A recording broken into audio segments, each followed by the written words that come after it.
Hello friends, आप सभी का एक बार फिर से स्वागत है आपके अपने यूट्यूब चैनल कोडिंग एरा में। आज का जो टॉपिक है वो टॉपिक है स्टोर प्रोसीजर पे। हम ये देखेंगे कि एसक्यूएल सर्वर के अंदर स्टोर प्रोसीजर कैसे बनाया जाता है, उसका सिंटैक्स क्या होता है, और सबसे बड़ी चीज हम एक्सेप्शन हैंडलिंग कैसे कर सकते हैं स्टोर प्रोसीजर के अंदर। ओके, अब वीडियो को लास्ट तक देखिए, आपको क्लियरिटी मिलेगी कि स्टोर प्रोसीजर कैसे बनाया जाता है और एक्सेप्शन हैंडलिंग कैसे किया जाता है। तो सबसे पहले हम ये देखते हैं कि स्टोर प्रोसीजर है क्या, what is SQL store procedure.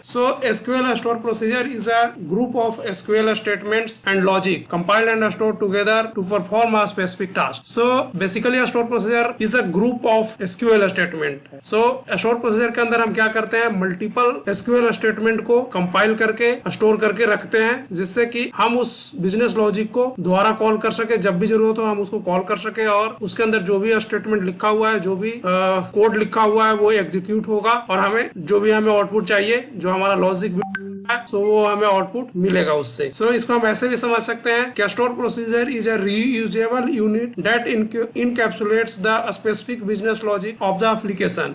अगर कोई बिजनेस लॉजिक है जिसको हम इनकैप्सुलेट करके स्टोर प्रोसीजर के अंदर रखेंगे, और अपने प्रोग्राम के थ्रू, अगर हम .NET यूज कर रहे हैं, C# यूज कर रहे हैं, तो कोई भी प्रोग्रामिंग लैंग्वेज यूज कर रहे हैं, तो उस प्रोग्राम के थ्रू हम उस स्टोर प्रोसीजर को कॉल करेंगे, तो उसके अंदर जो भी स्टेटमेंट लिखा हुआ रहेगा वो एग्जीक्यूट होगा। ओके, अब हम आते हैं अपने वीडियो के टॉपिक पे, मेन टॉपिक पे आते हैं, जिसमें हम ये देखेंगे कि स्टोर प्रोसीजर कैसे बनाया जाता है, उसका सिंटैक्स क्या होता है, और एक्सेप्शन हैंडलिंग कैसे किया जाता है। ओके, इसके लिए जो हम सबसे पहले लिखना स्टार्ट करते हैं वो हम लिखते हैं क्रिएट प्रॉक। तो आप प्रॉक भी लिख सकते हैं, इसके जगह पे आप पूरा प्रोसीजर भी लिख सकते हैं। ओके, शॉर्ट में आप PROC प्रॉक लिखेंगे तब भी काम हो जाएगा। DBO डॉट, और इसके लिए हम अगर स्टोर प्रोसीजर लिख रहे हैं तो हम नेमिंग कन्वेंशन इस टाइप से ले सकते हैं, SP_, अब हम अपना प्रोसीजर का नाम देंगे, जो भी नाम हमें देना होगा। SP_ means store procedure. ये एक अलग डिफाइन हो जा रहा है नाम से ही, ये स्टोर प्रोसीजर है। SP_ हम लिख सकते हैं इंसर्ट रिकॉर्ड। ये क्या हो गया, हमारा प्रोसीजर का नाम क्या हो गया, SP_ इंसर्ट रिकॉर्ड। इसके बाद हम पैरामीटर पास करते हैं, जो पैरामीटर हमें पास करना होता है, लाइक हमें पास करना है ID, तो हम देंगे @ID। इसके बाद उसका डेटा टाइप, कॉमा, अब हम लेंगे name, varchar suppose 50, age, int. Okay, इसके बाद हम एज और बिगिन एंड करते हैं। ओके, बिगिन और एंड के बीच में हम अपना SQL स्टेटमेंट लिखेंगे। ये हमारा हो गया पैरामीटर। बाय डिफॉल्ट जितने भी पैरामीटर होते हैं वो इनपुट पैरामीटर होते हैं। अगर हमें आउटपुट पैरामीटर डिफाइन करना है तो हमें यहाँ पे डिफाइन करना पड़ेगा आउटपुट। ओके, अभी मैं इनपुट लेकर कहीं चल रहा हूँ। हम यहाँ पे एज के बाद लिखेंगे बिगिन एंड, और बिगिन और एंड के बीच में हम अपना स्टेटमेंट लिखेंगे, जो भी हमारा SQL स्टेटमेंट होगा, जो हमारा बिजनेस लॉजिक होगा, वो इसके अंदर हम लिखेंगे। लेकिन इससे पहले अगर हमें एक्सेप्शन हैंडलिंग करना है तो हमें लिखना है बिगिन ट्रान मीन्स ट्रांजेक्शन। आप इसको ट्रांजेक्शन पूरा भी लिख सकते हैं। ओके, ट्रान शॉर्ट है, आप शॉर्ट में लिख सकते हैं बिगिन ट्रान। इसके बाद कमिट ट्रान, और बिगिन ट्रान के बाद आप लिख सकते हैं, बिगिन ट्रान के ऊपर आप लिखेंगे बिगिन ट्राई।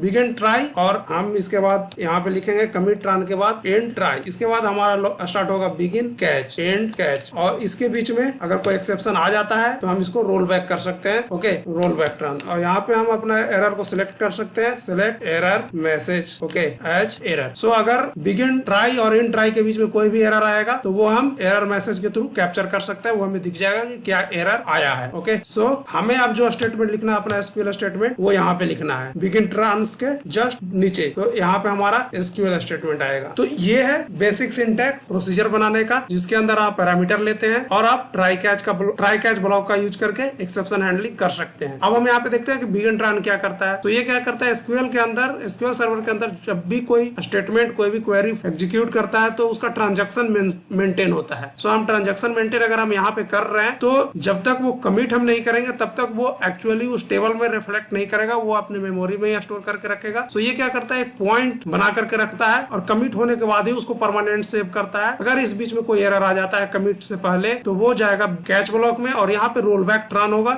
जो जहां से बिगिन हुआ था उसके बाद जो भी एग्जीक्यूशन हुआ है, जो भी SQL स्टेटमेंट फायर हुआ है, जिससे किसी भी टेबल पे कोई अगर इफेक्ट आया है, रिकॉर्ड इंसर्ट हुआ है, अपडेट हुआ है, डिलीट हुआ है, तो वो रोल बैक हो जाएगा। ओके, इस तरीके से अगर हम कोई भी क्वेरी का बैच ऑफ क्वेरी अगर फायर कर रहे हैं, एग्जीक्यूट कर रहे हैं, तो वो ऐसा नहीं है कि अधूरा, अगर प्रोसीजर के अंदर 5 स्टेटमेंट है और 2 स्टेटमेंट चलने के बाद किसी भी रीजन से एरर आ गया तो वो रोल बैक में जाएगा, और जो 2 स्टेटमेंट एग्जीक्यूट हुआ है वो रोल बैक हो जाएगा। इसके बाद हम उस एरर को फिक्स करके दोबारा से उस प्रोसीजर को एग्जीक्यूट कर सकते हैं। ओके, इस तरीके से हम स्टोर प्रोसीजर बनाते हैं। अब इसके अंदर अगर हम हमें इंसर्ट लिखना है हम इंसर्ट लिख सकते हैं, अपडेट करना है रिकॉर्ड को हम अपडेट कर सकते हैं, हमें डिलीट करना है डिलीट कर सकते हैं, अगर रिकॉर्ड को सिलेक्ट करना है हम सिलेक्ट कर सकते हैं। सो इस तरीके का स्टेटमेंट हम यहाँ पे फायर कर सकते हैं। ओके, तो ये था स्टोर प्रोसीजर बनाने का तरीका और एक्सेप्शन हैंडलिंग करने का तरीका। ओके, सो हमें हमेशा ये प्रैक्टिस करना चाहिए कि जब भी हम कोई भी प्रोग्राम लिख रहे हो, कोई भी हम सॉफ्टवेयर या कोडिंग कर रहे हैं, किसी भी फॉर्म पे काम कर रहे हैं, सपोज वेब फॉर्म पे काम कर रहे हैं, तो हम हमेशा स्टोर प्रोसीजर का ही यूज करें। ये सिक्योरिटी पॉइंट ऑफ व्यू से भी